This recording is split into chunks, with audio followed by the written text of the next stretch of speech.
मेरी बहन और मैं, हम दोनों को एक ही समय पर दो सिस्टम्स मिले। एक था एलिमिनेशन सिस्टम, जो स्टैमिना इस्तेमाल करके कुछ भी खत्म कर सकता था, और दूसरा था होर्डिंग सिस्टम, जिसमें स्टोरेज स्पेस थी। बड़ा भाई होने के नाते मुझे बचपन से अपनी बहन की कमज़ोर सेहत के लिए बुरा लगता था। इसीलिए मैंने स्टैमिना खर्च करने वाला एलिमिनेशन सिस्टम चुना और मेरी बहन ने होर्डिंग सिस्टम चुना। किसे पता था कि एक हफ्ते बाद अपोकलिप्स आ जाएगा। भयंकर ठंड और ज़ॉम्बीज़ के झुंड ने सब कुछ तबाह कर दिया। मैंने एलिमिनेशन सिस्टम से ज़ॉम्बीज़ को ख़त्म किया और जल्द ही शहर का हीरो बन गया। बीच में मेरी बहन पीछे रहकर सिर्फ एक वेयरहाउस मैनेजर का काम कर सकी। एक ज़ॉम्बी अटैक के दौरान मैं बुरी तरह से घायल हो गया और जब मुझे जिंदा रहने के लिए सामान की ज़रूरत पड़ी तो मैंने देखा कि मेरी बहन ने सेफ हाउस लॉक कर दिया था। उसने मुझे ठंडी नज़रों से देखा और कहा, तुम हीरो क्यों बनो जबकि मैं एक वेयरहाउस मैनेजर बनकर रह गई हूँ। जब मैंने दोबारा आंखें खोली, मेरी बहन एलिमिनेशन सिस्टम चुनने के लिए भाग चुकी थी। ये देखकर मैं समझ गया कि उसका भी पुनर्जन्म हुआ था। मैं मुस्कुराया। उसे बिल्कुल अंदाज़ा नहीं था कि एलिमिनेशन सिस्टम की क्या कीमत चुकानी पड़ती है। एलिमिनेशन सिस्टम इस्तेमाल करने में बहुत ज़्यादा स्टैमिना लगता था। मेरे जैसे मजबूत शरीर के बावजूद उसे इस्तेमाल करने के बाद मैं इतना कमज़ोर हो जाता था जैसे कोई गंभीर बीमारी हुई हो। और वो एक ऐसी नाजुक लड़की जो एक बॉटल का ढक्कन भी नहीं खोल सकती, उसे एक बार इस्तेमाल करके शायद 3 दिन तक बिस्तर पर पड़ी रहती। जैसे ही मैंने आंखें खोली, मैंने अपनी बहन को कहते सुना, ईथन, मुझे लाल वाला चाहिए। एक बच्चे की तरह जिसे डर हो कि उसका खिलौना चोरी हो जाएगा, उसने जल्दी से राइट साइड वाले एलिमिनेशन सिस्टम की तरफ हाथ बढ़ाया। जैसे ही उसकी उंगलियों ने लाल आइकन को छुआ, उसके चेहरे पर खुशी की एक लहर दौड़ गई। इस जिंदगी में सबका हीरो बनने की बारी मेरी है। फिर उसने मुझे घमंड और नफरत भरी नजरों से देखा। बेवकूफ भाई, तुम अभी तक नहीं जानते हैं ना, मैंने सबसे मजबूत शक्ति ले ली है। इस जिंदगी में तुम मुझसे भीख मांगोगे। मैं सीधा छोड़े हुए होर्डिंग सिस्टम की तरफ बढ़ा। क्लोई, क्या तुम्हें यकीन है कि तुम्हें वही चाहिए? ये कॉम्बैट टाइप जैसा लगता है, बहुत मुश्किल काम है। जिसे वो एक दिव्य शक्ति समझ रही थी, उसे पाकर क्लोई का अहंकार बढ़ गया। उसने अपने बाल झटके और थोड़ी समझदारी दिखाते हुए कहा, ईथन, मैंने सब सोच लिया है। तुमने पूरी जिंदगी मेरी रक्षा की है, इस बार मुझे तुम्हारी रक्षा करने दो। सारी लड़ाई और गंदे काम मैं संभाल लूंगी। वो गोल्डन वाला शायद सिर्फ स्टोरेज स्पेस है, तुम्हारे जैसे मेटिकुलस इंसान के लिए बिल्कुल सही है। तुम लॉजिस्टिक संभाल सकते हो। मैं मन ही मन हंसा। ये मुझे भी अपना टूल बनाना चाहती है। और फिर ठीक वैसे ही जैसे मैंने पिछली जिंदगी में उसकी रक्षा की थी, मुझसे मेरा सब कुछ छीन लेना चाहती है। मैंने उसे इग्नोर किया और आगे बढ़कर अपने सामने रखे गोल्डन सिंबल को धीरे से छुआ। एक गरम सुनहरी रोशनी ने मुझे तुरंत घेर लिया। सिस्टम बाइंडिंग सफल हुई। होस्ट ईथन, क्षमता इनफाइनाइट होर्डिंग लेवल 1, अपोकलिप्स तक का समय 167 घंटे 59 मिनट। इस बीच अपने सिस्टम को सफलतापूर्वक बाइंड करने के बाद क्लोई ने उत्साह से हवा में हाथ हिलाए। Crystal ashtray on the coffee table vanished instantly. Chloe का चेहरा पीला पड़ गया। उसने अपनी छाती पकड़ ली और सांस लेने के लिए हांफने लगी, लेकिन फिर उसके चेहरे पर खुशी के भाव आ गए। ये असली है, ये सच में असली है, मेरे पास वो शक्ति है। वो मेरी तरफ मुड़ी। उसकी आंखों में अब पहले जैसी निर्भरता नहीं, बल्कि साफ अहंकार दिख रहा था। ईथन, मैं थोड़ा थक गई हूँ, मेरे लिए पानी लाओ और मुझे वो बैंक कार्ड दो जो माँ और पापा हमारे लिए छोड़ गए थे। मुझे तैयारी के लिए कुछ चीज़ें खरीदनी हैं। उसका लहजा ऐसा था जैसे वो किसी नौकर को हुक्म दे रही हो। अपनी उस बहन को देखते हुए जिसने पिछली जिंदगी में मुझे बर्बाद कर दिया था, मैंने धीरे से एक शब्द कहा, निकल जाओ। उस पल हवा जम सी गई। मेरी बहन के चेहरे की मुस्कान रुक गई और उसे लगा जैसे उसने गलत सुना हो। पूरी जिंदगी मैंने उसकी हर जिद पूरी की थी। ईथन, तुमने अभी क्या कहा? क्या तुम इस बात से नाराज हो कि मैंने रेड सिस्टम ले लिया? लेकिन मैं ये तुम्हारी रक्षा के लिए कर रही हूं। मैंने कहा, निकल जाओ। मैं खड़ा हुआ और क्लोई को नीचे देखा। और हाँ, ये मेरा घर है। तुम्हारे पास अपना सामान पैक करके निकलने के लिए 10 मिनट हैं। पागल हो गए हो क्या? क्लोई ने आखिरकार अपना नाटक बंद कर दिया। मैंने सबसे मजबूत शक्ति हासिल की है। तुम जानते हो इसका क्या मतलब है? अपोकलिप्स आने वाला है। सिर्फ मैं तुम्हारी रक्षा कर सकती हूँ। अगर तुमने अभी मुझे नाराज किया तो गिड़गिड़ाने पर भी मैं तुम्हारी मदद नहीं करूंगी। वो बहुत कॉन्फिडेंट थी, ये सोचकर कि मैं पिछली जिंदगी की तरह उसके सामने झुक जाऊंगा। मैं मुस्कुराया और क्लोई के पास गया, उसे कोने में धकेल दिया। सबसे मजबूत शक्ति। मैंने अचानक उसके कान के पास दीवार पर जोर से एक मुक्का मारा। क्लोई चीखी और अपना सर पकड़कर नीचे बैठ गई। तुम्हारी ये सो कॉल्ड शक्ति, क्या ये सिर्फ तुम्हारे कुछ पुराने कपड़ों को गायब करने के लिए है? क्या तुम भूल गई हो कि तुम्हारी शक्ति सिर्फ चीजें मिटा सकती है, खाना बना नहीं सकती? 7 दिन में तापमान -60 डिग्री तक गिर जाएगा। बिना खाने और कपड़ों के भले ही तुम पूरी बिल्डिंग गायब कर दो, तुम ठंड और भूख से मर जाओगी। क्लोई का शरीर कांपने लगा। उसने सच में इस बात पर ध्यान नहीं दिया था, लेकिन उसने तुरंत गर्दन अकड़ाकर कहा, तो क्या, मैं जबरदस्ती ले सकती हूँ। जो भी मुझे सामान देने से मना करेगा, मैं उसे गायब कर दूंगी। और तुम एक टूटे हुए वेयरहाउस की रखवाली करके क्या कर लोगे? तुम्हें फिर भी मुझ पर ही निर्भर रहना पड़ेगा।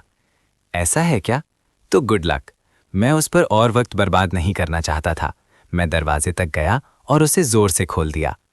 अभी तुरंत निकलो, वरना मैं सिक्योरिटी से तुम्हें बाहर निकलवा दूंगा। मत भूलो कि ये अभी भी कानून का देश है। मैं ट्रेसपासिंग के लिए पुलिस को बुला सकता हूँ। क्लोई ने मेरी तरफ हैरानी से देखा। ठीक है, बहुत अच्छे। जब तुम इतने बेदर्द हो तो मुझे बेरहम होने का दोष मत देना। जब अपोकलिप्स आएगा, मैं तुम्हें तुम्हारे कबाड़ के ढेर के साथ कितकिताते हुए देखूंगी। ईथन, इस पर पछताना मत। क्लोई कमरे में घुसी और जल्दी जल्दी कुछ कपड़े और गहने सूटकेस में भरे।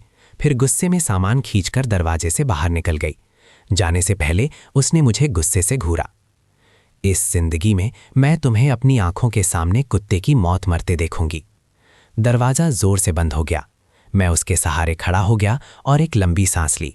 पहला कदम, रिश्ते तोड़ना, पूरा हुआ।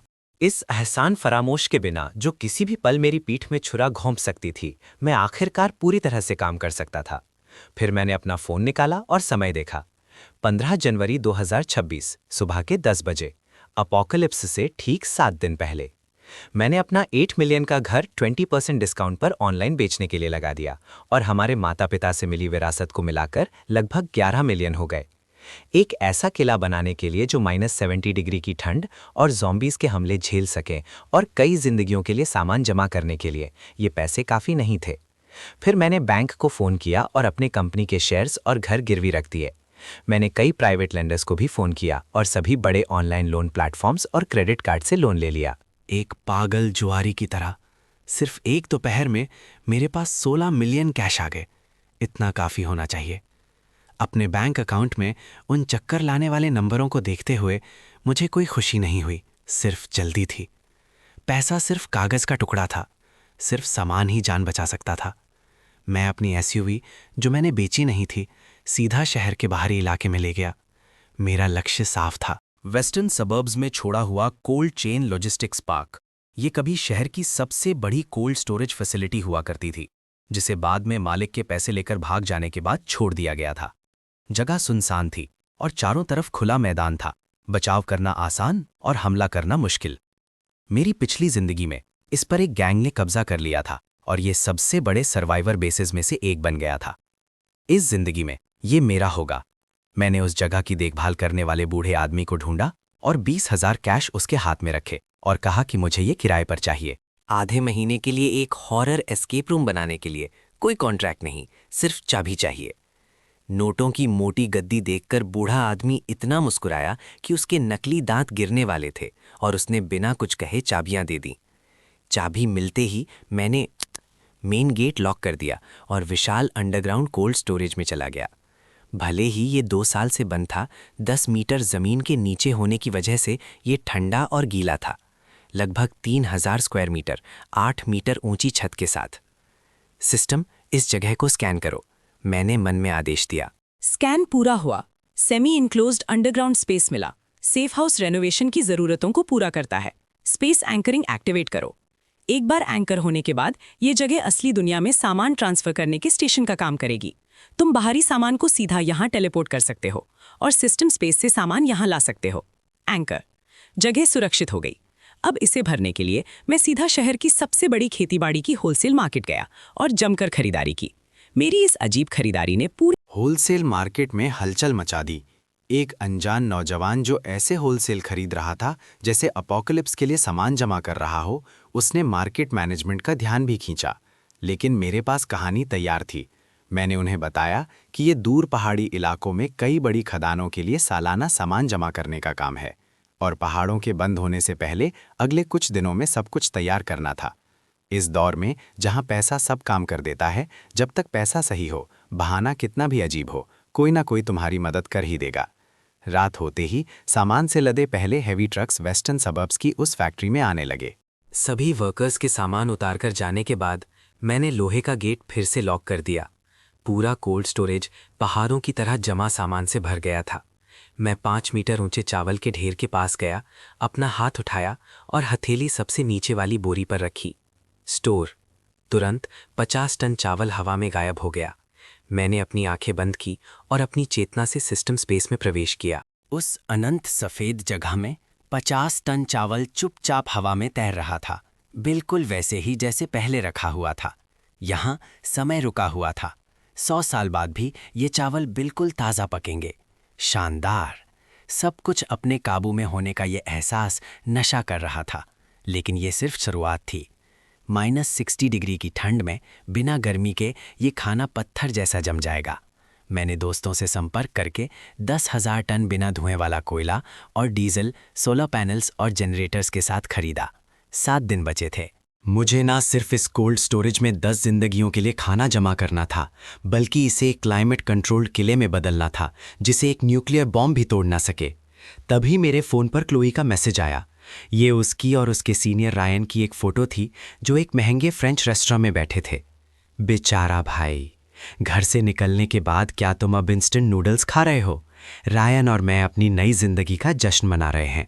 अगर तुम अभी घुटने टेको और गिड़गिड़ाओ तो शायद मैं तुम्हें एक रोटी का टुकड़ा दे दूं।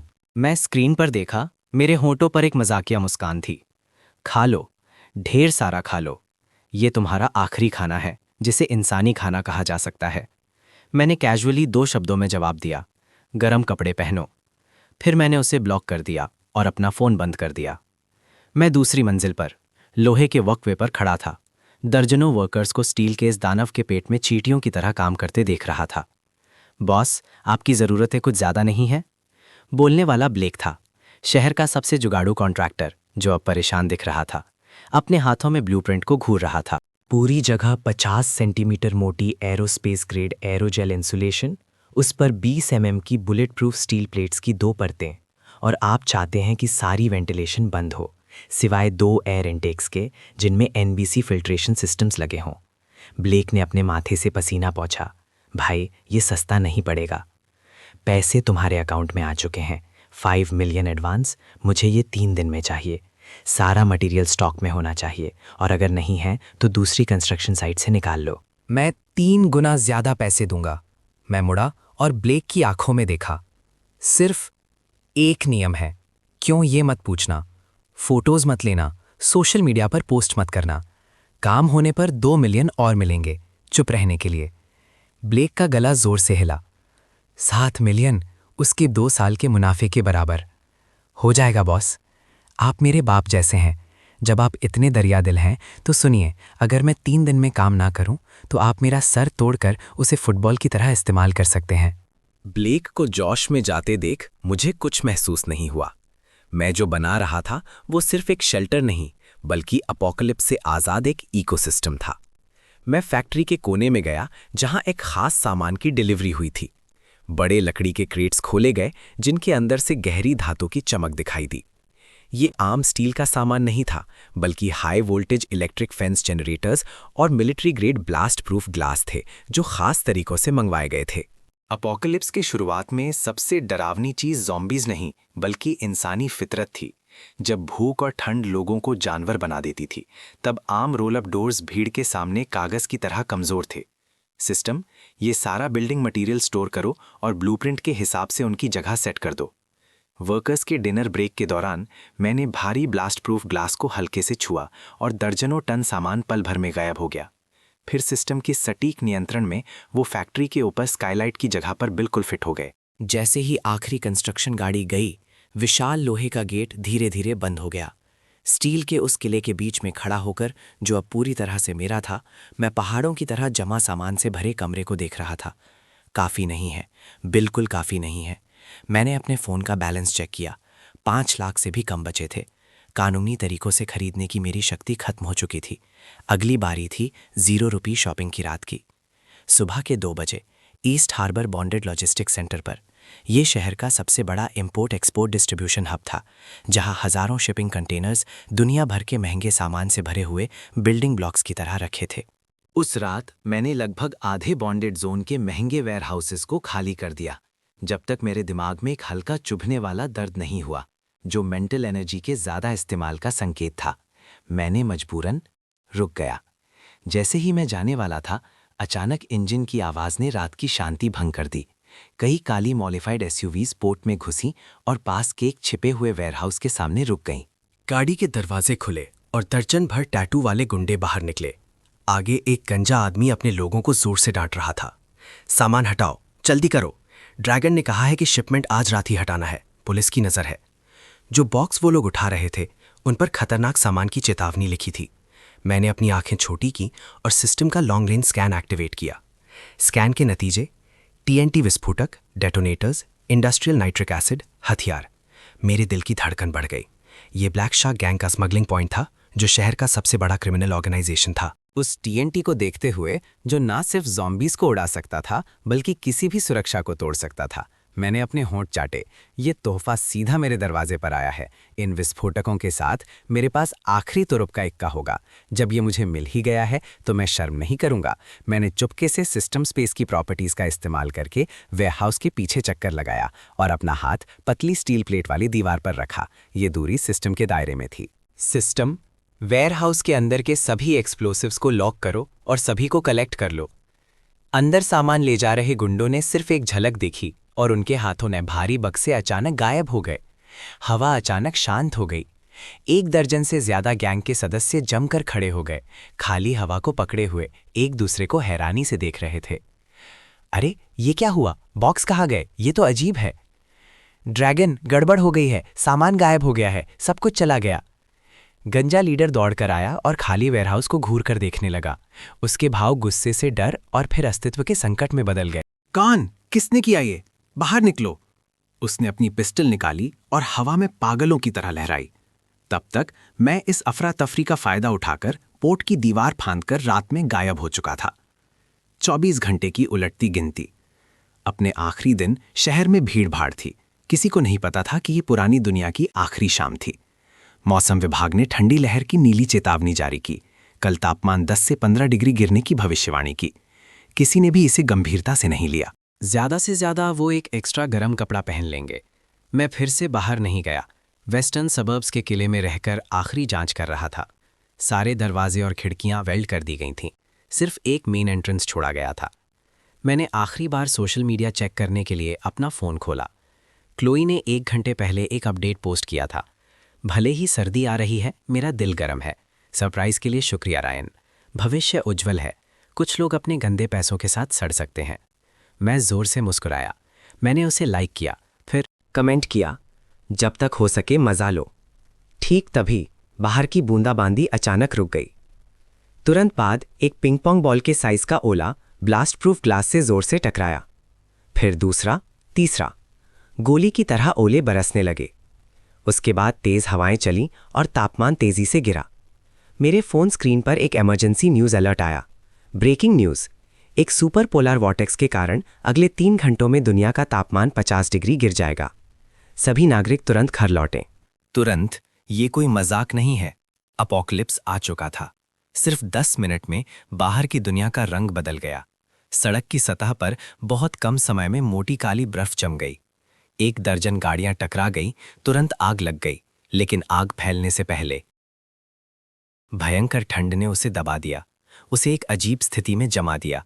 गाड़ी के अंदर के लोग दरवाजे खोलने की कोशिश कर रहे थे, लेकिन वो जम चुके थे।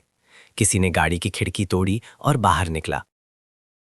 लेकिन जैसे ही उसने बाहर की हवा को छुआ, ऐसा लगा जैसे उसकी सारी गर्मी छीन ली गई हो। उसकी हरकतें तुरंत सख्त हो गईं।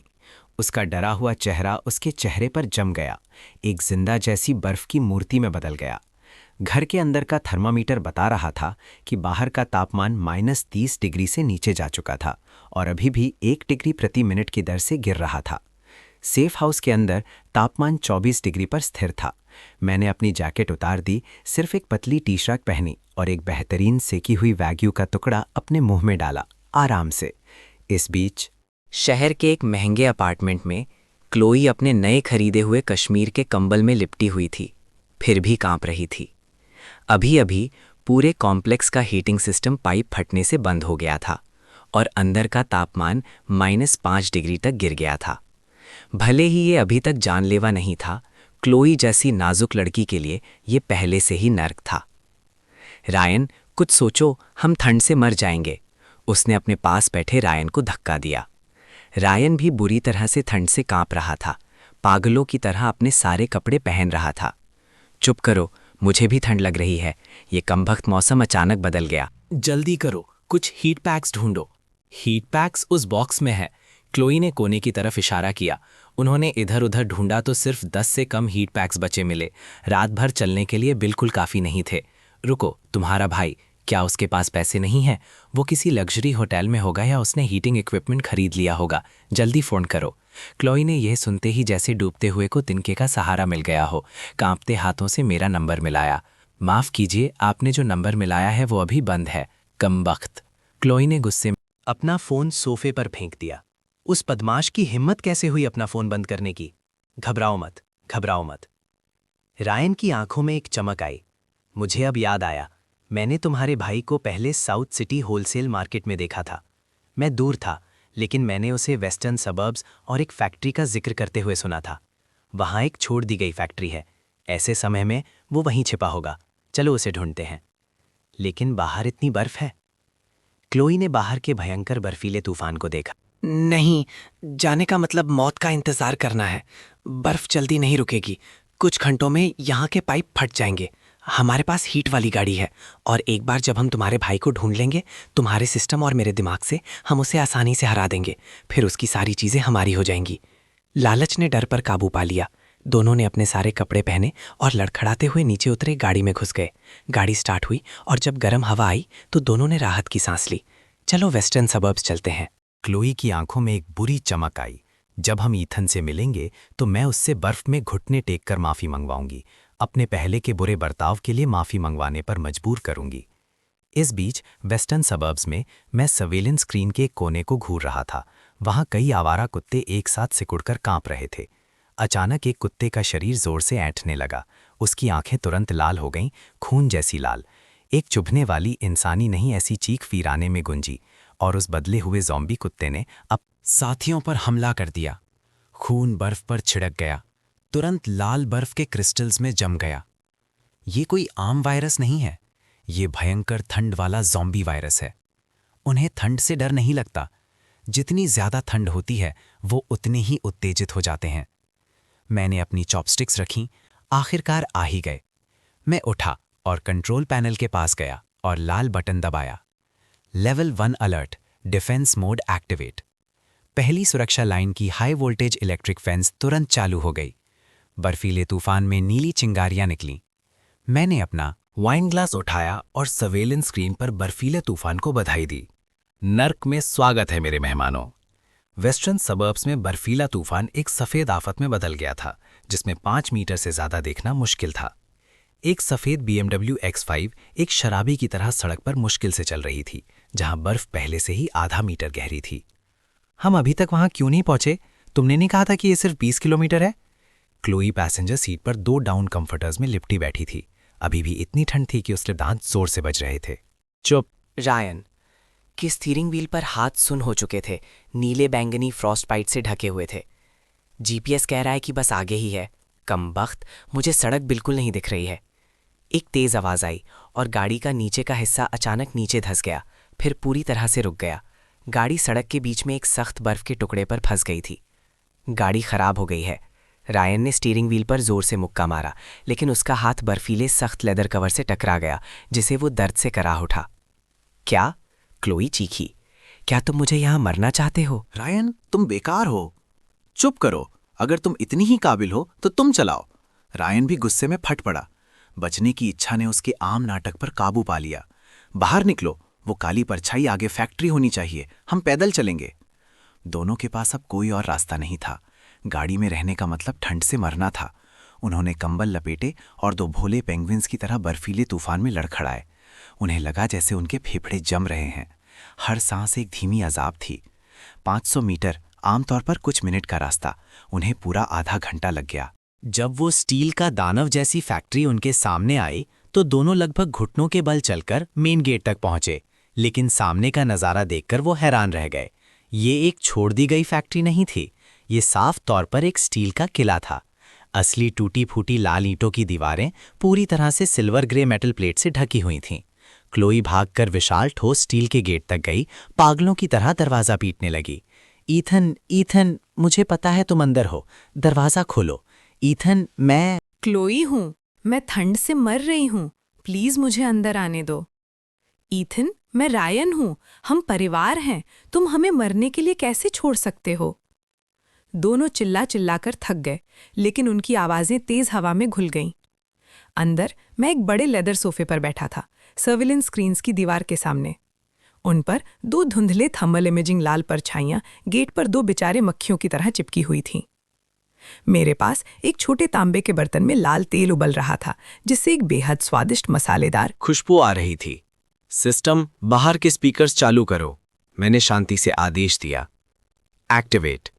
बाहर के स्पीकर से एक खड़खड़ाहट की आवाज आई, जिससे दोनों चौंक गए। फिर एक सुस्त, शांत आवाज में हल्की मजाक के साथ बर्फीले तूफान में गूंजी, कौन है? तुम्हें नहीं पता रात के बीच में लोगों को परेशान करना गैरकानूनी है? ये आवाज सुनकर क्लोई की आंखों से तुरंत आंसू बहने लगे। ईथन, मैं हूं, तुम्हारी बहन, दरवाजा खोलो, बाहर बहुत ठंड है, हम मर रहे हैं। बहन? हाँ। मेरी आवाज धीमी ही रही, एक सुप के साथ। स्स, ये डक इंटेस्टाइन थोड़ा ज्यादा पक गया है। तुमने क्या कहा, तुम कौन हो? बाहर क्लोई का गला घुटने लगा। मैं यहाँ कुत्ते की तरह ठंड में जम रही हूँ और तुम अंदर हॉटपॉट खा रहे हो, और डक इंटेस्टाइन भी। उस लजीज खुशबू ने उसके मुंह में तुरंत पानी ला दिया। उसका पेट गद्दारी से गुर्राने लगा। ईथन, अनजान बनना बंद करो, मुझे पता है तुम मुझे सुन सकते हो। मैं क्लोई हूँ, तुम्हारी इकलौती बहन। अब दरवाज़ा खोलो, एक बार अंदर आ जाऊंगी तो पहले की सब बातें समझा दूंगी। वो सब गलतफहमी थी। गलतफहमी? मैंने अपनी चॉपस्टिक्स रखी, माइक्रोफोन उठाया और स्क्रीन पर उस बिगड़े हुए चेहरे को देखा। मेरी नज़र अचानक ठंडी हो गई। मुझे निकालने के लिए कहना एक गलतफहमी थी, या ये कहना कि तुम मुझे अपने सामने कुत्ते की मौत मरवाओगी, वो भी एक गलतफहमी थी। वो सिर्फ गुस्से में कहा था। क्लोई घबरा गई। ईथन, तुम एक आदमी हो, तुम इतने छोटे दिल के क्यों हो? पहले मेरी गलती थी, मैं अब माफ़ी मांग रही हूँ। I am sorry. ठीक है, अब दरवाज़ा खोलो। ये माफ़ी नहीं थी, ये उसके दिमाग में एक आदेश था। जब तक वो सिर झुकाकर ये 3 शब्द कहती, मुझे उसे माफ़ करना ही पड़ता था। ये 20 साल से नियम था। अफसोस, नियम बदल गए थे। अगर माफ़ी से काम चलता तो हमें पुलिस की क्या ज़रूरत होती? मैं हंसा। तुम अपनी सबसे मजबूत शक्ति क्यों नहीं आजमाती? तुम्हारे पास एलिमिनेशन सिस्टम नहीं है? ये शब्द क्लोई पर बिजली की तरह गिरे। सही है, मेरे पास एक शक्ति है, मैं उससे भीख क्यों मांगूं? ठीक है, अगर तुम नहीं खोलोगी तो मैं खुद खोल लूंगी। बाद में मुझसे भीख मत मांगना। क्लोई की आंखों में एक बुरी चमक आई और उसने गहरी सांस ली। उसके शरीर में ऊर्जा दौड़ने लगी। उसने अपना जमा हुआ हाथ स्टील के दरवाजे पर मारा। एलिमिनेट। उसकी हथेली से एक लाल रोशनी निकली जो दरवाजे से जोर से टकराई। हालांकि गेट के गायब होने का इंतजार किया गया नजारा नहीं हुआ, बल्कि लाल रोशनी एक अदृश्य दीवार से टकराकर तुरंत वापस आ गई, जिससे क्लोई का हाथ सुन्न हो गया और वो बर्फ में पीछे गिर गई। सिस्टम चेतावनी, लक्ष्य की घनता बहुत ज्यादा है और high level. Energy reinforced space anchoring से सुरक्षित है। होस्ट का वर्तमान लेवल LV1 है, एलिमिनेट नहीं कर सकता। जबरदस्ती एलिमिनेशन के लिए जीवन शक्ति की जरूरत है। क्लोई ने अटल दरवाजे को विश्वास से देखा। मेरा सिस्टम सबसे मजबूत है, मैं एक दरवाजा भी कैसे नहीं खोल सकती? मेरी बेरहम हंसी स्पीकर से आई। बताना भूल गया था, ये दरवाज़ा मुझे एरोस्पेस ग्रेड एलॉय के लिए 5 मिलियन का पड़ा है और मेरा सिस्टम तुम्हारे सिस्टम का उल्टा काम करता है। तुम्हारा एलिमिनेशन मेरे होर्डिंग को एलिमिनेट नहीं कर सकता। अब दफा हो जाओ। मेरे दरवाजे पर बर्फ गंदी मत करो। स्पीकर बंद हो गया। फिर गेट के ऊपर की फ्लडलाइट्स अचानक जल उठीं। 2 चौंधिया देने वाली रोशनी सीधा उनके चेहरों पर पड़ी, जिससे वो अपनी आंखें नहीं खोल पा रहे थे। क्लोई बर्फ में बैठी थी, हड्डियों तक चुभने वाली ठंड महसूस कर रही थी। उस दरवाजे को घूर रही थी जो कभी नहीं खुलेगा। पहली बार महसूस कर रही थी कि असली निराशा क्या होती है। आधे घंटे बाद क्लोई और रायन गए नहीं थे, क्योंकि गाड़ी खराब थी। वो सिर्फ फैक्ट्री के गेट के पास एक हवा से बची हुई जगह में सिकुड़कर बैठ सकते थे। अब क्या करें? मुझे अपने पैर महसूस नहीं हो रहे। क्लोई के होंठ गहरे बैंगनी हो गए थे। उसकी पलकों पर बर्फ के क्रिस्टल्स जमे हुए थे। रायन की हालत और भी खराब थी।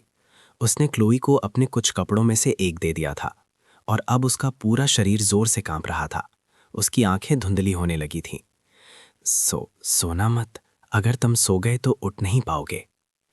ठीक तभी ऊपर से एक इतनी तेज खुशबू आई कि तुम्हारी रूह निकल जाए। दोनों ने मेहनत से अपने सिर उठाए। कुछ चाहिए? मैं दूसरी मंजिल के छज्जे पर खड़ा था, हॉट पॉट का अधूरा कटोरा पकड़े हुए।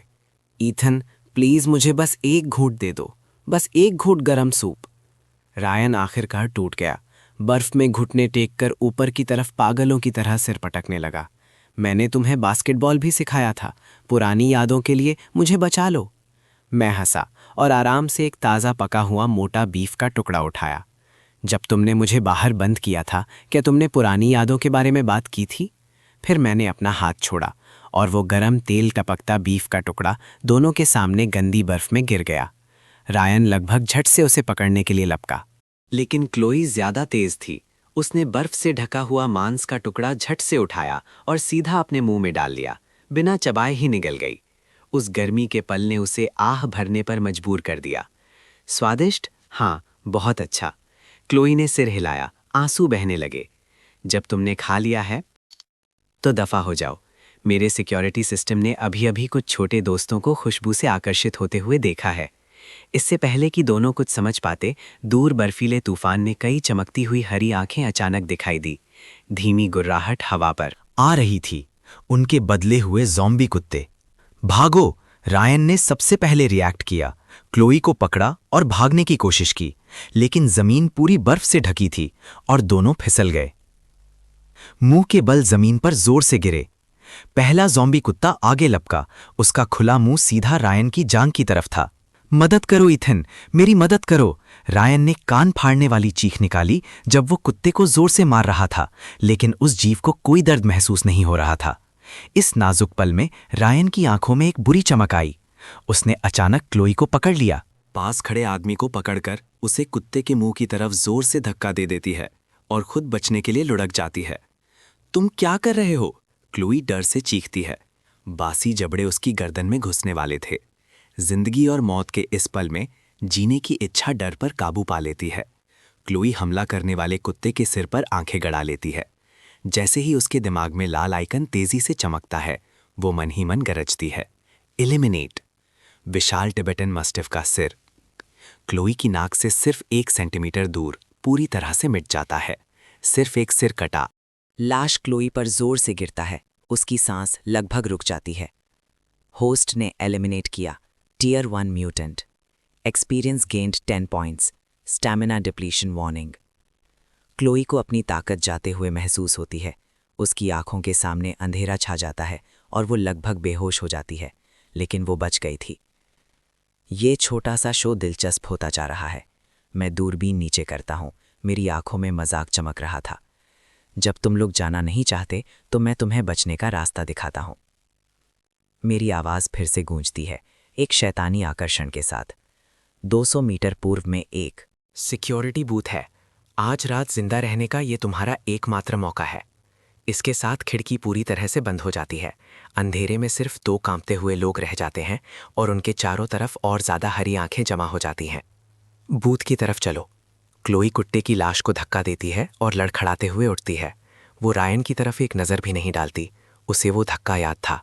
ज़ॉम्बी कुत्तों के हमला करने से पहले आखिरी पल में दोनों लड़खड़ाते हुए उस टूटे फूटे सिक्योरिटी बूथ की तरफ दौड़ते हैं। बूथ छोटा और हवादार था। उन्होंने मुश्किल से खिड़कियों को छोड़े हुए तख्तों और पुराने अखबारों से बंद किया। क्लोई, तुम ठीक हो? रायन पास आकर एक चापलूसी भरी मुस्कान के साथ उसका हाथ पकड़ने की कोशिश करता है। अभी मैं कुत्ते को धक्का दे रहा था, तुम्हें नहीं, गलत मत समझो।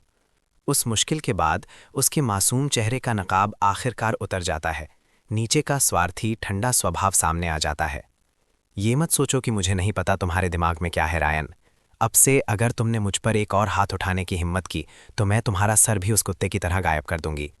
रायन जम जाता है, उसकी आंखों में एक गुस्से की चमक आती है, लेकिन वो उसे जल्दी से छिपा लेता है। वो जानता है कि क्लोई अब उस भयंकर एलिमिनेशन सिस्टम का इस्तेमाल करती है। उसके लिए उसे मारना बच्चों का खेल होगा, वो सिर्फ सहन कर सकता है।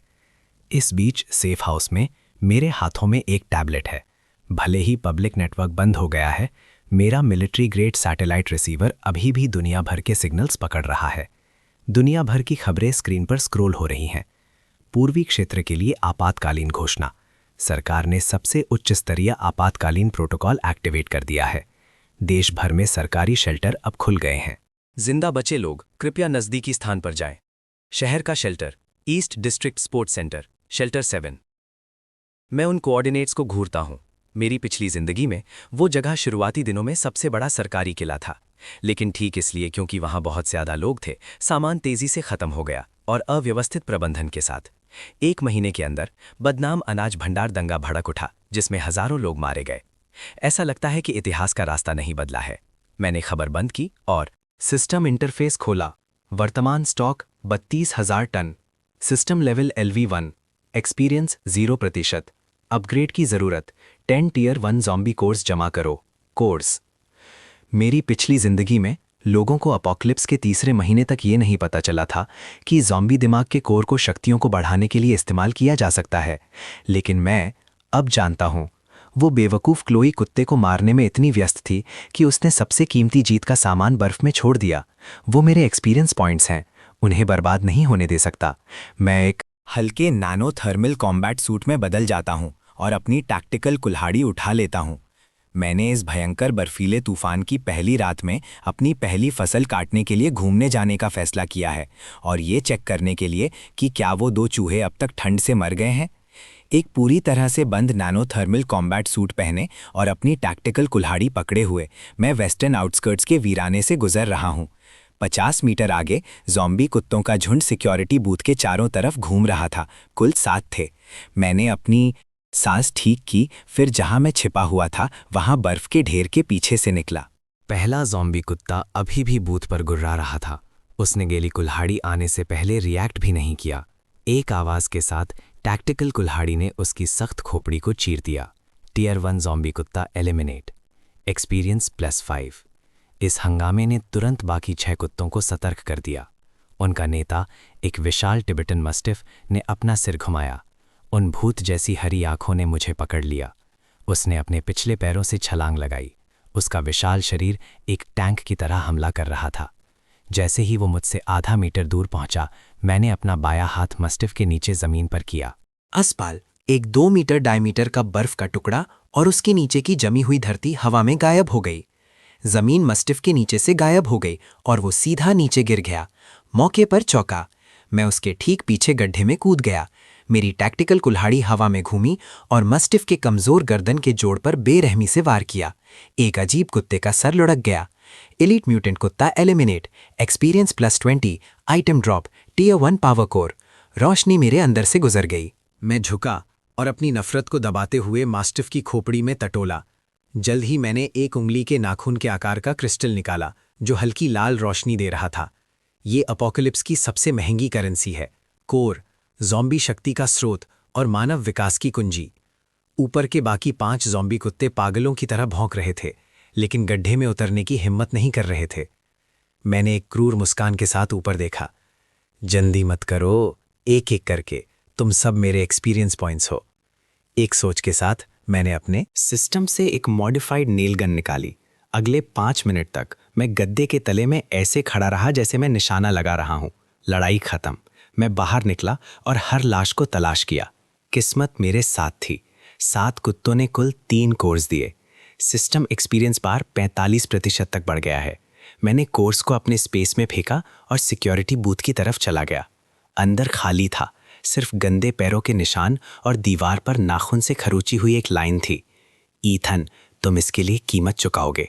बड़ा जिद्दी है ना? मैं उपेक्षा से हंसा। मैं चिंतित नहीं हूं कि ये 2 मामूली मोहरे क्या कर सकते हैं। इस अपोकलिप्स में जीना अक्सर मरने से ज्यादा दर्दनाक होता है। जब वो सरकारी शेल्टर में चले गए हैं तो उन्हें वहां अपने इनाम का आनंद लेने दो। वो असली जीता जागता नर्क है। मैं मुड़ा और चला गया। मेरी परछाई बर्फीले तूफान में गायब हो गई। इस बाहर की सैर ने एक बात साबित कर दी। इस दुनिया में जहां सारे नियम टूट चुके हैं, जब तक आप बेरहम और मजबूत हैं, ये जगह मेरा खेल का मैदान है और मेरा अगला लक्ष्य शहर का ये सेंट्रल हॉस्पिटल। वहां सिर्फ ज़ॉम्बीज़ इंतज़ार नहीं कर रहे हैं, बल्कि वो एंटीवायरल सीरम भी है जिसकी मुझे सख्त ज़रूरत है। भले ही ये ज़ॉम्बी वायरस का इलाज नहीं कर सकता, ये आम फ्लू और इन्फेक्शंस का इलाज कर सकता है जो शुरुआती चरणों में महत्वपूर्ण है। इस बीच ईस्ट डिस्ट्रिक्ट स्पोर्ट्स सेंटर में जगह को एक अस्थायी शेल्टर में बदल दिया गया है। हजारों बचे हुए लोग प्रवेश द्वार पर भीड़ लगाए हुए हैं।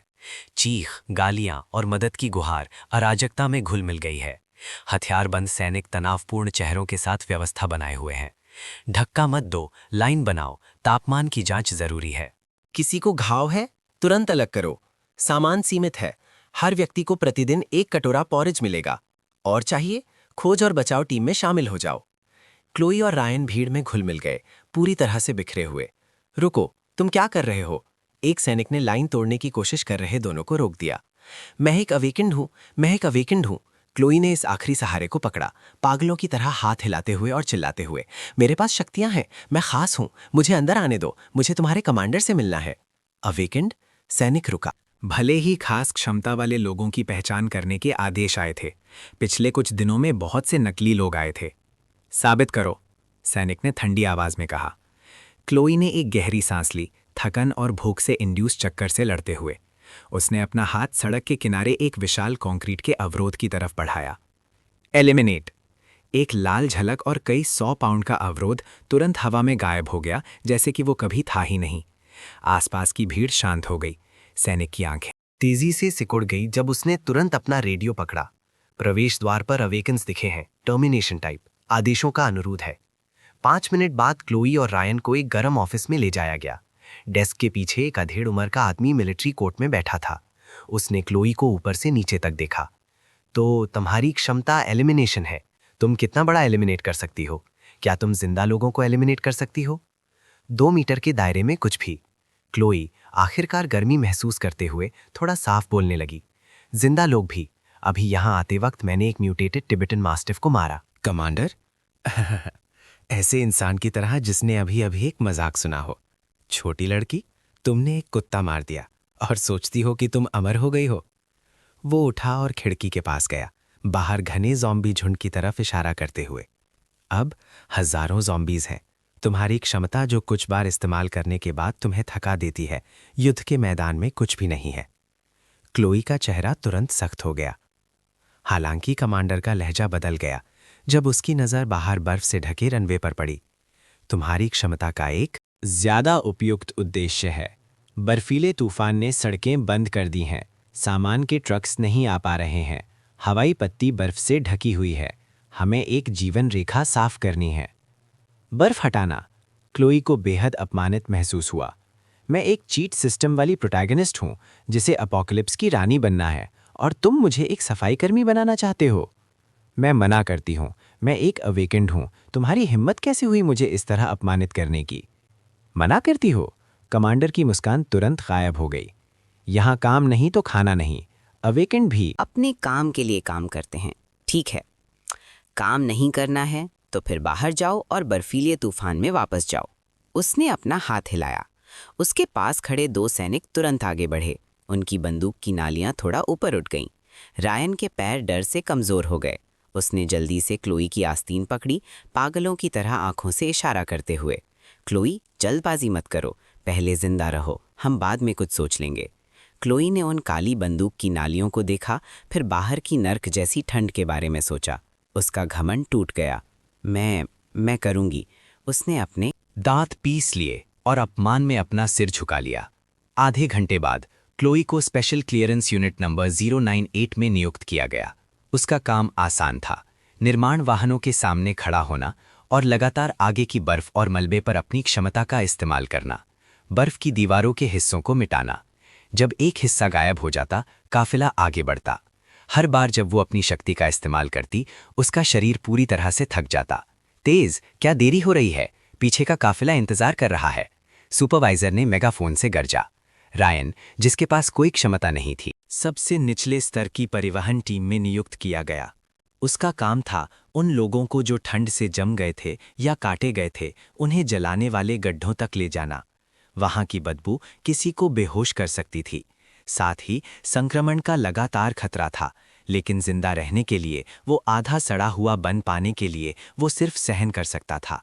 देर रात दोनों जिम्नाजियम में साझा सोने के प्लेटफॉर्म पर गिर पड़े। यहाँ सैकड़ों लोग भरे हुए थे। पसीने और पैरों की बदबू एक साथ मिल गई थी। क्लोई अपने सूजे हुए सड़ते हुए हाथों को देखती रही। आंसू बेकाबू होकर बहने लगे। ऐसा नहीं होना चाहिए था। वो ईथन के बारे में सोचती है, उस गरम आग के बारे में। ईथन, तुम अभी बहुत खुश होगे। क्लोई ने गंदे कंबल को जोर से पकड़ा। उसके नाखून उसकी हथेली में घुस गए। इस समय सेंट्रल हॉस्पिटल के सामने का प्लाजा जमे हुए ज़ॉम्बीज से भरा हुआ था। ये जीव मरे नहीं थे। जैसे ही उन्हें किसी जिंदा इंसान के शरीर की गर्मी महसूस होती, वो तुरंत जाग जाते। सिस्टम स्टेल्थ फील्ड एक्टिवेट करो। मैंने अपने शरीर के चारों तरफ एक थर्मल इंसुलेशन परात बनाने के लिए थोड़ी सी ऊर्जा खर्च की। अपने ग्रैपलिंग हुक का इस्तेमाल करके मैं सीधा तीसरी मंजिल की खिड़की पर चढ़ गया। तीसरे फ्लोर पर फार्मेसी थी। यहाँ कम ज़ॉम्बीज थे। कुछ भटकती हुई नर्स ज़ॉम्बीज को मारने के बाद मैं शेल्फ्स के पास गया। मेरा हाथ घुमा और दवाइयों की पंक्तियां एक के बाद एक गायब हो गईं। आधे रास्ते में नीचे से तेज गोलियों की आवाज आने लगी। मैं खिड़की के पास गया और नीचे देखा। 2 मॉडिफाइड आर्मर्ड व्हीकल्स हॉस्पिटल के गेट तोड़कर अंदर घुस आए। 7-8 पूरी तरह से हथियारबंद गुंडे ज़ॉम्बीज पर गोलियां बरसा रहे थे। गाड़ियों पर एक काले शार्क का चिन्ह था। Black shark gang. फिर से ये लोग। ऐसा लगता है कि उन्हें भी दवाइयों का महत्व समझ में आ गया है और वो रात के अंधेरे में लूटने आए हैं। क्या इत्तेफाक है। मैं ठंडी हंसी हंसा। मुझे जाने की कोई जल्दी नहीं थी, बल्कि मैं खिड़की के पास एक आरामदायक जगह पर बैठकर नीचे का शो देखने लगा। ब्लैक शार्क गैंग की फायर पावर तेज थी। उन्होंने जल्दी से एक रास्ता साफ किया और सीधा लॉबी के एलिवेटर्स की तरफ बढ़े। गोलियों की आवाज़ बहुत तेज थी। सिर्फ प्लाजा के ज़ॉम्बीज ही नहीं, बल्कि आसपास के कई ब्लॉक्स के ज़ॉम्बीज भी यहाँ आ गए। जैसे ही ब्लैक शार्क गैंग लॉबी में घुसी, फर्श अचानक फट गया। एक विशाल ज़ॉम्बी 3 मीटर से ज़्यादा लंबा, फूली हुई मांसपेशियों के साथ नीचे से ऊपर आ गया। Tier 2 mutant, titan power type. मेरी आंखें थोड़ी सिकुड़ गईं। एक टियर 2 म्यूटेंट पहले से ही। ये क्या भला है? ये क्या चीज़ है? ब्लैक शार्क गैंग के सदस्य डर गए। कई एकेज ने एक साथ फायरिंग शुरू कर दी। गोलियां टाइटन पर लगी, लेकिन सिर्फ छोटे छोटे खून के धब्बे बने। टाइटन गरजा, आराम से पास में पड़ी एक छोड़ी हुई घरनी उठाई और उसे एक फ्रिस्बी की तरह फेंका। 2 ब्लैक शार्क गैंग के सदस्य तुरंत कुचल गए। सीन अराजकता में बदल गया। सही समय मेरी आंखें चमक उठीं। ये टाइटन से एक टियर 2 पावर कोर है। ये मुझे सीधा लेवल अप करने देगा और शायद एक नया स्किल अनलॉक करेगा। मैं धीरज से ब्लैक शार्क गैंग के टाइटन की स्टैमिना कम करने का इंतजार करने लगा। 5 मिनट बाद लॉबी शांत हो गई। सारे 7 ब्लैक शार्क गैंग के सदस्य लाशें थे। टाइटन भी बुरी तरह से घायल था, जोर से सांस ले रहा था। वो जमीन पर झुककर ठीक होने के लिए लाशों को खा रहा था। अभी मेरा मौका है। एक बास की तरह मैं तीसरी मंजिल से कूदता हूँ। हवा में ही मैं अपने सिस्टम स्पेस से TNT का एक बंडल निकालता हूँ। मैं फ्यूज़ जलाता हूँ। ये तुम्हारे लिए एक तोहफा है। टाइटन अपना मुंह खोलता है, स्वाभाविक रूप से ये सोचते हुए कि ये खाना है, और उसे चबा जाता है। मैं गिरते ही लुढ़क जाता हूँ, एक स्तंभ के पीछे छुप जाता हूँ। एक जोरदार धमाके ने पूरी इमारत हिला दी। जब धुआं साफ हुआ तो टाइटन की गर्दन से ऊपर सब कुछ पूरी तरह से गायब हो चुका था। सिर्फ एक विशाल सिरकटा लाश बची थी। मैं पास गया और कटे फटे मांस के ढेर में टटोला। आखिरकार मुझे एक अखरोट के आकार का कोर मिला। टियर 2 पावर कोर प्राप्त हुआ। उच्च शुद्धता वाला ऊर्जा स्रोत मिला। अवशोषित करें और तुरंत अपग्रेड करें। हाँ, मेरे हाथ में कोर तुरंत एक गर्म धारा में बदलकर मेरी हथेली में समा गया। मुझे अपने शरीर की हर हड्डी में खटखट की आवाज़ महसूस हुई। ऊर्जा मेरे अंदर तेजी से दौड़ने लगी। सिस्टम अपग्रेड सफल। वर्तमान लेवल LV2। नई सुविधा अनलॉक हुई, स्पेशल रिफ्ट। ब्लेड। वास्तविकता में 1 मीटर की स्थानिक दरार बनाने के लिए मानसिक ऊर्जा का उपयोग करता है। भौतिक रक्षा को नजरअंदाज करता है, किसी भी वस्तु को काट सकता है। रक्षा को नजरअंदाज। मैं अपनी हथेली को एक सोच के साथ देखता हूँ। मेरी उंगलियों पर एक स्याही काली रेखा बन जाती है। मैं उसे हल्के से पास के एक आर्मर्ड व्हीकल के भारी कवच पर फिराता हूँ, जैसे टोफू काट रहा हो। सख्त स्टील की प्लेट एक चिकनी रेखा में फट जाती है। मैं संतोष के साथ क्षमता को वापस लेता हूँ और अभी भी चल रहे 2 आर्मर्ड व्हीकल्स को देखता हूँ। उनमें वो सामान भरा है जो ब्लैक शार्क गैंग ने पिछले कुछ दिनों में इकट्ठा किया था। धन्यवाद साजनों। मैं जमीन पर पड़ी लाशों पर हाथ हिलाता हूँ और सब कुछ, गाड़ियाँ और सामान अपने स्पेस में संभाल लेता हूँ। इस हॉस्पिटल के दौरे में ना सिर्फ मुझे दवाइयाँ और एक लेवल अप मिला, बल्कि एक अचानक बड़ा फ़ायदा भी हुआ। अपोकलिप्स का 15वां दिन, शेल्टर 7। यहाँ की हवा अब सर्कुलेट नहीं होती। एक खट्टी बदबू और निराशा की फफूंद की गंध हर चीज़ में घुल गई है। कभी 50,000 लोगों को समाने वाला जिम्नेजियम अब 30,000 से भी कम लोगों को रखता है। व्यवस्था टूट चुकी है। जेनरेटर्स के आखिरकार मरने के साथ सभ्यता की आखिरी किरण भी गायब हो गई है। अंधेरे में लोग नहीं बल्कि भूखे जानवर हैं। अब कोई खाना नहीं बचा है। वेयरहाउस खोलो। अधिकारी सब कुछ जमा कर रहे हैं, जबकि हमें चबाने और भौंकने के लिए छोड़ दिया गया है। दंगा बिना चेतावनी के फूट पड़ा। हजारों भूखे बचे हुए लोग गार्ड की रक्षा रेखा को तोड़कर एक लहर की तरह मुख्य प्रशासनिक क्षेत्र की तरफ बढ़े। गोलियों की चीख और मांस फटने की आवाजें अराजकता में घुल मिल गईं। क्लोई सीढ़ियों के एक कोने में सिकुड़ी हुई थी, एक लंबा कुंद बर्फ का बेलचा पकड़े हुए थी। पिछला हफ्ता एक जीता जागता मौत था। उसके कभी गोरे हाथ अब फ्रॉस्ट बाइट और छालों से ढके हुए थे। क्लोई, भागो, ये जगह खत्म हो गई है। रायन दौड़ कर आया। उसका चेहरा खून से लथपथ था। वो कह रहे हैं कि बाहर का ज़ॉम्बी झुंड सीमा पार कर गया है। ये जगह अब मौत का फंदा बनने वाली है। भागो, कहाँ भागें? क्लोई ने निराशा से बाहर के बर्फीले तूफान को देखा। बाहर 60 डिग्री नीचे है। बाहर जाना आत्महत्या है। वेस्टर्न आउटस्कर्ट्स चलो, तुम्हारे भाई के पास। रायन ने उसके कंधे पकड़कर उसे हिलाया। पहले सिर्फ हम दोनों काम नहीं आते, लेकिन अगर हम इन हजारों को साथ ले जाएं तो? रायन की आवाज में एक शैतानी फुसफुसाहट आ गई। तुम जानती हो कि कमांडर के पास अभी भी कई भारी आर्मर्ड व्हीकल्स और भारी हथियार हैं, है ना? अगर तुम उसे बताओ कि वेस्टर्न आउटस्कर्ट्स में एक किला है जिसमें सामान, हीटिंग और बिजली भरी हुई है, तुम्हें क्या लगता है वो क्या करेगा? क्लोई की आंखें निराशा से गुस्से में बदल गईं, आखिरकार एक जुनूनी संकल्प में बदल गईं। तुम सही हो, मैं अकेली क्यों दुख झेलूं? अगर तुम मुझे बचाने के लिए दरवाजा नहीं खोलोगे तो अगर मैं मरूंगी तो साथ मरेंगे। मुख्य ऑफिस के अंदर कमांडर पसीने से तरबतर अपने अधीनस्थों को दस्तावेज नष्ट करने का निर्देश दे रहा था, जबकि भागने की तैयारी कर रहा था। कमांडर, मैं एक जगह जानती हूं। क्लोई अंदर घुसी, उस पर लगी बंदूकों के बावजूद जोर से चिल्लाते हुए। मुझे पता है कहां सामान है, हजारों टन, साथ ही जनरेटर्स और पूरी तरह से सुरक्षित किले। कमांडर तेजी से मुड़ा, उसे घूरते हुए। तुमने क्या कहा? मैं झूठ नहीं बोल रही हूं, ये मेरे भाई की जगह है, वो एक होर्डिंग सिस्टम है। अपोकलिप्स से पहले जागृत हुआ, उसने शहर की हर कोल्ड स्टोरेज फैसिलिटी खाली कर दी। ये वेस्टर्न आउटस्कर्ट्स के छोड़े हुए औद्योगिक क्षेत्र में है। अगर हम उस जगह पर कब्जा कर लें तो हम जिंदा रह सकते हैं, सब जिंदा रह सकते हैं। कमांडर की आंखें बचाव और निराशा की लालची चमक से चमक उठीं। खबर शेल्टर में एक वायरस की तरह फैल गई। वेस्टर्न आउटस्कर्ट्स में एक अनाज भंडार है। किसी स्वार्थी अमीर आदमी ने हजारों टन खाना जमा कर रखा है। चलो उसे मारकर सब ले लें। दंगे करने वाले जो पहले एक दूसरे को मार रहे थे, अचानक उनका एक साझा लक्ष्य हो गया। आधे घंटे बाद 5 भारी आर्मर्ड व्हीकल्स आगे, 1 दर्जन से ज्यादा मॉडिफाइड ट्रक्स पीछे और हजारों बचे हुए लोग पीछे बर्फीले तूफान में घुस गए। क्लोई आगे वाले आर्मर्ड व्हीकल में बैठी थी। उसके होठों पर एक क्रूर मुस्कान खेल रही थी। भाई, इस बार मैं तुमसे मिलने के लिए एक फौज लाई हूं। देखते हैं कि तुम अब भी दरवाजा खोलने से मना करते हो। काफिले के पीछे जिंदा इंसानों की गंध से आकर्षित एक ज़ॉम्बी झुंड चुपचाप पीछा कर रहा था। स्टील के किले के अलार्म नहीं बजे, बल्कि बीथोवन की 5वीं सिम्फनी जोश के साथ बज रही थी। एक काले टैक्टिकल कोट में मैं दूसरी मंजिल पर बुलेट प्रूफ जमीन से छत तक की खिड़की के सामने खड़ा था। मेरे हाथ में एक ग्लास लाल वाइन। मैं दूर बर्फ में चल रहे थरथराते हुए स्तंभ को देख रहा था। आखिरकार सर्वेलेंस स्क्रीन्स पर घने लाल बिंदुओं को देखते हुए मैं मुस्कुराया।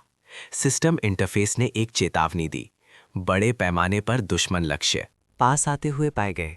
बड़ी मेहरबानी। मैं एक छोटी सी घूंट वाइन की लेता हूँ। मैं बिल्कुल भी चिंतित नहीं हूँ। अगर कुछ है तो मैं उत्साहित हूँ।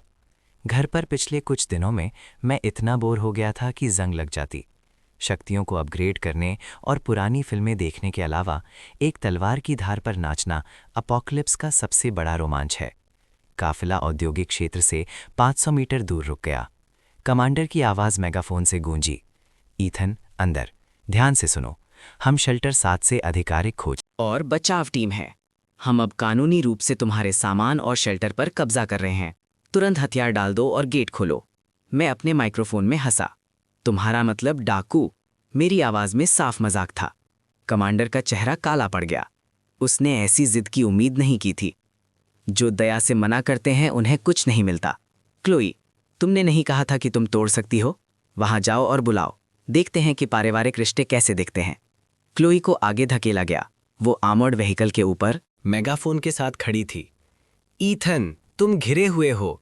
इन लोगों को देखो, वो भूखे हैं। तुम अकेले इतना सारा सामान जमा कर रहे हो। तुम्हारी आत्मा को दुख नहीं होता? अब दरवाज़ा खोलो और शायद सब तुम्हारी दया याद रखेंगे, वरना जब हम अंदर घुसेंगे तो तुम्हारे टुकड़े टुकड़े कर दिए जाएंगे। टुकड़े टुकड़े? मैं सिर हिलाता हूँ।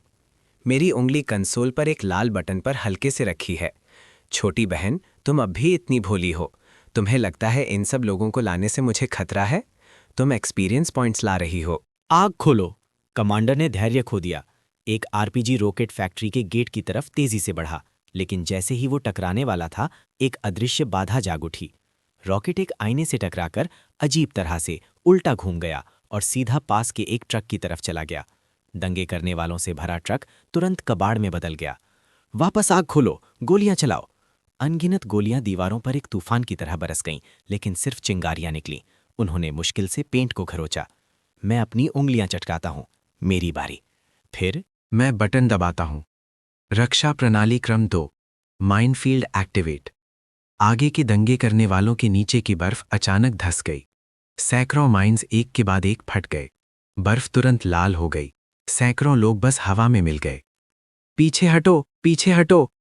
भीड़ डर से पीछे भागने लगी, लेकिन पीछे वाले आगे धक्का देते रहे। सीन तुरंत पूरी अराजकता में बदल गया। ठीक तभी उनके पीछे बर्फीले मैदानों से बहरे करने वाली चीखें उठी। हजारों से ज्यादा ज़ॉम्बीज धमाकों और खून से आकर्षित होकर आखिरकार अपने दांत दिखाए। ताज़े खून से उत्तेजित होकर वो पागल कुत्तों की तरह भीड़ के पीछे घुस गए। मदद करो ज़ॉम्बीज, पीछे ज़ॉम्बीज हैं, हम घिरे हुए हैं। क्लोए, अपनी क्षमता का इस्तेमाल करके आगे का माइनफील्ड साफ करो, जल्दी। कमांडर, निराशा से पागल आंखों वाला, ने अपनी बंदूक क्लोए के सिर पर लगा दी। क्लोए पूरी तरह से कांप रही थी। निराशा से आगे के क्षेत्र पर अपनी मिटाने की क्षमता का इस्तेमाल कर रही थी, लेकिन माइनफील्ड बहुत बड़ा था। उसका स्टैमिना समुद्र में एक बूंद था। 1 मिनट से भी कम समय में उसके नाक से खून बहने लगा। वो गाड़ी की छत पर गिर गई। बेकार। कमांडर ने उसे गाड़ी से लात मारी और आर्मर्ड व्हीकल में घुसकर भागने की कोशिश की, लेकिन मैं उसे कैसे भागने देता? जब तुम इतनी दूर आए हो, कुछ छोड़ कर जाओ। मैं छज्जे पर खड़ा होकर अपना दाया हाथ उठाया, मुड़ते हुए आर्मर्ड व्हीकल पर पकड़ने की मुद्रा बनाई। Special rift plate. एक दिखाई देने वाली काली दरार हवा में फटी। बिना आवाज के कई टन भरी आर्मर्ड व्हीकल और अंदर के कमांडर कमर से आधा कट गया। पूरा युद्ध क्षेत्र मौत जैसा शांत हो गया। सब उस एक वार की शक्ति से हैरान थे। रायन लाशों के बीच छिपा था, ऊपर खड़े आदमी को एक देवता की तरह घूर रहा था। युद्ध पूरे 3 घंटे चला। 3000 से ज्यादा की सेना लगभग पूरी तरह से खत्म हो गई थी। जमीन पर लाशें बिखरी हुई थीं।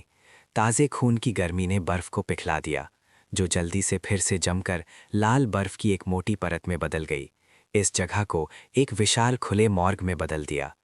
ज़ॉम्बी झुंड भी मेरी भारी मशीन गन से ज्यादातर साफ हो गया था। बर्फीला तूफान रुक गया। आसमान में एक पीला चांद लटक रहा था, इस नर्क जैसी जगह को रोशन कर रहा था। गेट के सामने सिर्फ 2 जिंदा लोग बचे थे, क्लोई और रायन। उनकी किस्मत थी कि शुरुआत में गाड़ी से लात खाने और मलबे के नीचे मुर्दा होने का नाटक करने से वो अब तक मुश्किल से जिंदा बच पाए थे। गेट धीरे धीरे खुला। टैक्टिकल कुल्हाड़ी हाथ में मैं उनकी तरफ कदम कदम चल रहा था। क्लोई जमीन पर घुटने टेक कर बैठी थी, चेहरा खून से लथपथ था। मैं गलत थी, मैं सच में गलत थी। मुझे मजबूर किया गया था। कमांडर ने मुझे आने के लिए मजबूर किया था, तुम जानते हो। मैं कितनी डरपोक हूं, है ना? उन्होंने हमें मजबूर किया। हमारे पुराने रिश्ते के लिए मुझे बख्श दो। मैं तुम्हारी एक गुलाम की तरह सेवा करूंगी। मैं उनके सामने 2 मीटर दूर रुक गया। बिना कुछ कहे मैं अपने सिस्टम स्पेस से एक टेबल और कुर्सियां निकाली। फिर मैंने एक छोटा लाल मिट्टी का चूल्हा निकाला। मैंने आग जलाई, बर्तन रखा, पानी डाला, हॉट पॉट का बेस डाला। जल्द ही मसालेदार खुशबू हवा में फैल गई। मैंने पतली कटे हुए भेड़ के मांस की एक प्लेट निकाली और आराम से उसे पकाने लगा। भूख लगी है?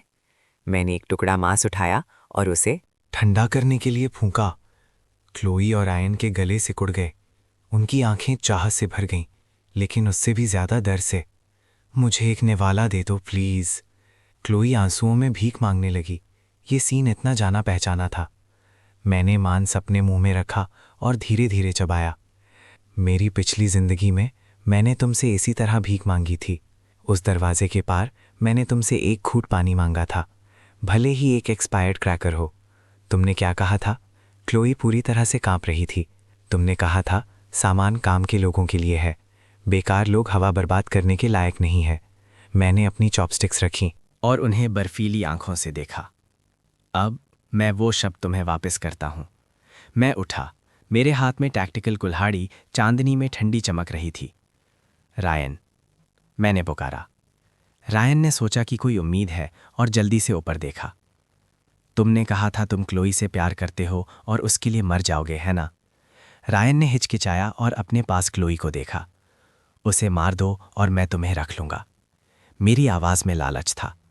मैं तुम्हें एक एनहांसमेंट सीरम भी दूंगा, तुम भी अवेकेंड बन सकते हो। एक खंजर रायन के सामने गिरा। इंसानियत की अंतिम परीक्षा। नहीं, क्लोए ने रायन को डर से देखा, पीछे हटते हुए। तुम नहीं करोगे, हम प्यार में हैं। रायन ने खंजर को देखा, फिर ईथन के पीछे गरम रोशन किले को, फिर अपने सामने इस गंदी बेकार औरत को। उस पल प्यार नामक नकाब पूरी तरह से टूट गया। रायन ने अचानक खंजर पकड़ा और एक बिगड़े हुए चेहरे के साथ क्लोए पर झपटा। क्लोए, तुमने उसे सुना। अगर तुम मर जाओगी तो मुझे जीने को मिलेगा। तुम अब बेकार हो, मेरे लिए मरने में क्या बुराई है? क्लोए चीखी। जीने की इच्छा ने उसकी आखिरी ताकत को निकाल दिया। रायन के हाथ में खंजर हवा में गायब हो गया, लेकिन वो पहले से ही क्लोए के ऊपर था।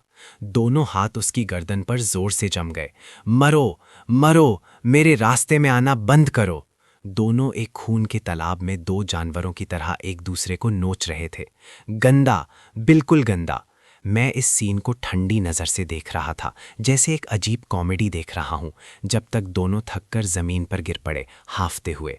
क्लोए का चेहरा काटने से बिगड़ गया था। रायन ने एक आंख खो दी थी। शानदार। मैं धीरे धीरे तालियां बजाता हूं। लेकिन मैंने तुमसे झूठ बोला था। मैं उनके पास गया और अपनी कुल्हाड़ी उठाई। मेरा सेफ हाउस कभी कचरा नहीं लेता। उनकी निराश चीखों के बीच कुल्हाड़ी उठी और गिरी। सफ़ेद बर्फ पर खून एक खिलते हुए प्लम के फूल की तरह छिड़क गया। इस जिंदगी के झगड़े आखिरकार खत्म हो गए। बिना हिचकिचाए मैं मुड़ा और अपना हाथ हिलाया। जमीन पर पड़ी लाशें और दूर आर्मर्ड व्हीकल का मलबा सब सिस्टम के कचरा निपट्टन में समा गया। प्रवेश द्वार एक बार फिर से साफ हो गया। वापस अंदर आकर मैं विशाल जमीन से छत तक की खिड़की के पास गया। मैंने देखा बाहर बर्फीला तूफान अभी भी तेज था। दुनिया मर चुकी थी, लेकिन मैं अभी भी जिंदा था और मैं अच्छी तरह से जीऊंगा। मैंने कैबिनेट से एक पुरानी विस्की की बोतल निकाली और 2 ग्लास भरे। एक मैंने जमीन पर डाला, अपने मूर्ख पिछले जीवन के लिए एक श्रद्धांजलि। दूसरा मैंने आसमान की तरफ उठाया, इस क्रूर लेकिन शानदार नई दुनिया को बधाई देते हुए। हेलो अपोकलिप्स, मैं ईथन हूं, इस क्षेत्र का राजा।